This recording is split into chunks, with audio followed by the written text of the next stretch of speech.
This channel does not promote any violent, harmful, or illegal activities. All content provided by this channel is meant for an educational purpose only. আর press কর্নারের শুরুতে এই মুহূর্তে যে খবরে নজর রাখবো, এসআইআর নিয়ে নির্বাচন কমিশনের সঙ্গে সংঘাত তুঙ্গে তখনই দিল্লিতে অভিষেক। 5 দফা প্রশ্ন নিয়ে আজ নির্বাচন সদনে অভিষেক। তার আগে দলীয় কার্যালয়ে প্রতিনিধি দলের সঙ্গে বৈঠক। আর একবার জানাবো আপনাদের, এসআইআর নিয়ে নির্বাচন কমিশনের সঙ্গে সংঘাত তুঙ্গে দিল্লিতে অভিষেক।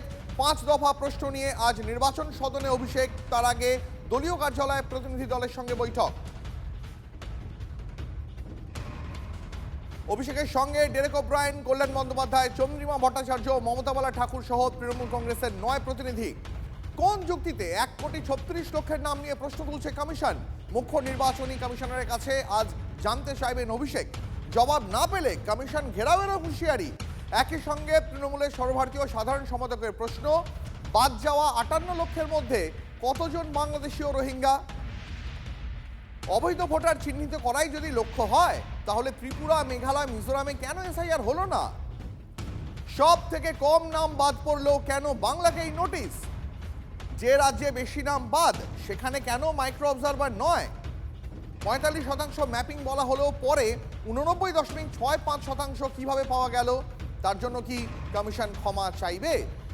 একগুচ্ছ প্রশ্ন নিয়ে আজ নির্বাচন কমিশনের কাছে অভিষেক বন্দ্যোপাধ্যায়। 5 দফা প্রশ্ন নিয়ে আজ নির্বাচন সদনে অভিষেক। তার আগে দলীয় কার্যালয়ে প্রতিনিধি দলের সঙ্গে এক দফা বৈঠকও করেন তিনি। আজ অভিষেক বন্দ্যোপাধ্যায়ের সঙ্গে ডেরেক ওব্রায়েন, কল্যাণ বন্দ্যোপাধ্যায়, মাফ করবেন, চন্দ্রিমা ভট্টাচার্য, মমতা বালা ঠাকুর সহ 9 জন প্রতিনিধি থাকছেন তৃণমূল কংগ্রেসের তরফে। কোন যুক্তিতে 1,36,00,000 নাম নিয়ে প্রশ্ন তুলছে কমিশন? মুখ্য নির্বাচন কমিশনারের কাছে আজ জানতে চাইবেন অভিষেক। এমনকি জবাব না পেলে কমিশন ঘেরাও করার হুঁশিয়ারি। সেই ছবি দেখাচ্ছি আপনাদের। এসআইআর নিয়ে নির্বাচন কমিশনের সঙ্গে তুঙ্গে যখন সংঘাত, তার মধ্যেই দিল্লিতে অভিষেক ব্যানার্জি। 5 দফা প্রশ্ন নিয়ে আজ নির্বাচন সদনে অভিষেক। সেই ছবি দেখাচ্ছি আপনাদের, এই মুহূর্তে দেখতে পাচ্ছেন আপনারা। অভিষেক বন্দ্যোপাধ্যায়ের সঙ্গে ডেরেক ওব্রায়েন, কল্যাণ বন্দ্যোপাধ্যায়, চন্দ্রিমা ভট্টাচার্য, মমতা বালা ঠাকুররা রয়েছেন। সব মিলিয়ে তৃণমূল কংগ্রেসের 9 জন প্রতিনিধি রয়েছেন। কোন যুক্তিতে 1,36,00,000 নাম নিয়ে প্রশ্ন তুলছে কমিশন? মুখ্য নির্বাচন কমিশনারের কাছে আজ জানতে চাইবেন অভিষেক। নয়াদিল্লি থেকে আমাদের প্রতিনিধি জ্যোতির্ময় রয়েছেন আমাদের সঙ্গে। আমি জ্যোতির্ময়ের কাছে সরাসরি জানতে চাইবো। জ্যোতির্ময়, একদিকে একগুচ্ছ অভিযোগ, প্রশ্নের উত্তর চাইতে আজ নির্বাচন কমিশনের কাছে যাচ্ছেন অভিষেক বন্দ্যোপাধ্যায়, অন্যদিকে জবাব যদি পেলে সন্তুষ্ট না হন, তাহলে কমিশন ঘেরাও করার হুঁশিয়ারি দিয়ে রেখেছেন। অবশ্যই এই বিষয়টার উপরেই সব থেকে বেশি নজর থাকবে আমাদের, যে আজকে তৃণমূল কংগ্রেসের যে প্রতিনিধি দল অভিষেক বন্দ্যোপাধ্যায়ের নেতৃত্বে ইতিমধ্যেই তারা জাতীয় নির্বাচন কমিশনে পৌঁছেছেন, তাদের বডি ল্যাঙ্গুয়েজ কি থাকে, তারা কতটা আক্রমণাত্মক হন। কারণ যে অভিযোগগুলি তারা জানাবেন, সেই অভিযোগগুলি সম্পর্কে ইতিমধ্যেই তারা পাবলিকলি কথা বলেছেন। তারা অভিযোগ তুলেছেন যে জাতীয় নির্বাচন কমিশন ইচ্ছাকৃতভাবে হেনস্থা করার জন্য মানুষের নাম বাদ দিচ্ছে। যে শুনানি করা হচ্ছে, সেই শুনানির সময়সীমা আরও বেশি বানানো উচিত। যারা বয়স্ক তাদের বাড়ি গিয়ে শুনানি করা উচিত, যারা অসুস্থ তাদের জন্য বাড়ি গিয়ে শুনানি করা উচিত, এবং যেটা সবথেকে গুরুত্বপূর্ণ বিষয় তা হচ্ছে যারা কর্মসূত্রে বাইরে আছেন তাদের জন্য ভিডিও কনফারেন্সে শুনানি করা উচিত। কিন্তু যে অভিযোগগুলো জাতীয় নির্বাচন কমিশনের জন্য সবথেকে বেশি গুরুতর, তা হচ্ছে যে জাতীয় নির্বাচন কমিশন একটি বিশেষ সফটওয়্যার ব্যবহার করে সুনির্দিষ্টভাবে বিজেপির অঙ্গুলি হেলনে তারা নাম বাদ দিচ্ছে, এবং সেক্ষেত্রে একটি বিশেষ সফটওয়্যার ব্যবহার করা হচ্ছে।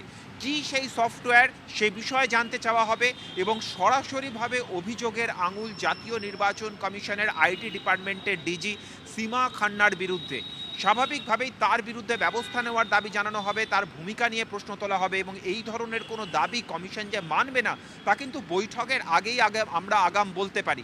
স্বাভাবিকভাবেই তৃণমূল কংগ্রেস এই বৈঠকের আবহকে কোন পর্যায়ে নিয়ে যাবে, তারা কতটা আক্রমণাত্মক হবে, বৈঠকের পরে একটি নিয়মমাফিক প্রেস কনফারেন্স করে কি আজকের কর্মসূচি শেষ হবে, নাকি এর আগে জাতীয় নির্বাচন কমিশনের বাইরে অন্য ইস্যুতে আমরা তৃণমূল কংগ্রেসকে যেভাবে ধর্নায় বসে যেতে দেখেছি, যেভাবে দিল্লি পুলিশ এসে ট্রেনে হিঁচড়ে তাদেরকে নিয়ে গিয়েছে, আবারও সেই ঘটনার পুনরাবৃত্তি হবে, সেই প্রশ্নটাই কিন্তু এই মুহূর্তে গুরুত্বপূর্ণ। একেবারেই আমি এই মুহূর্তে আমাদের নজর থাকবে। এই মুহূর্তে আরো একবার জানিয়ে রাখি আপনাদের, যেমনটা আমাদের নয়াদিল্লির প্রতিনিধি জ্যোতির্ময় জানাচ্ছিলেন, আজ একগুচ্ছ প্রশ্ন নিয়ে নির্বাচন সদনে অভিষেক বন্দ্যোপাধ্যায়, তার আগে কি জানিয়েছেন তিনি গতকাল, শোনাবো আপনাদের।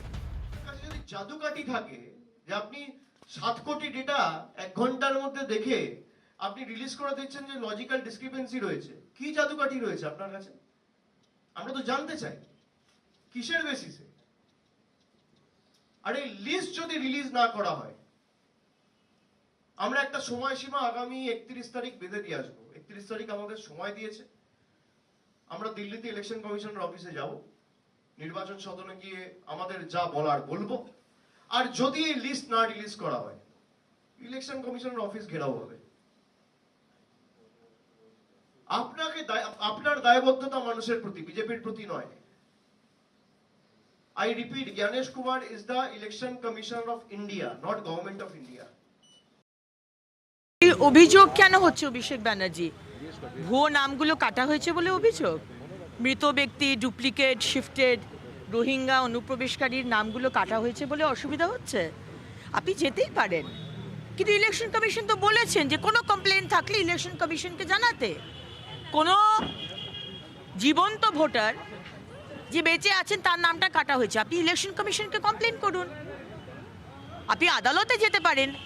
যারা আমাদের সুযোগ সুবিধাগুলো কেড়ে নিচ্ছিল এতদিন, তারা আর কাটতে পারবে না, এটা তো আপনাদেরও সমর্থন থাকা দরকার। তাই আপনি যেতেই পারেন, তাতে কোনো অসুবিধা নেই। কিন্তু আপনি গোলাবার যে চেষ্টা করছেন, এসআইআর বন্ধ করার চেষ্টা করছেন, সেটা কিন্তু হবে না।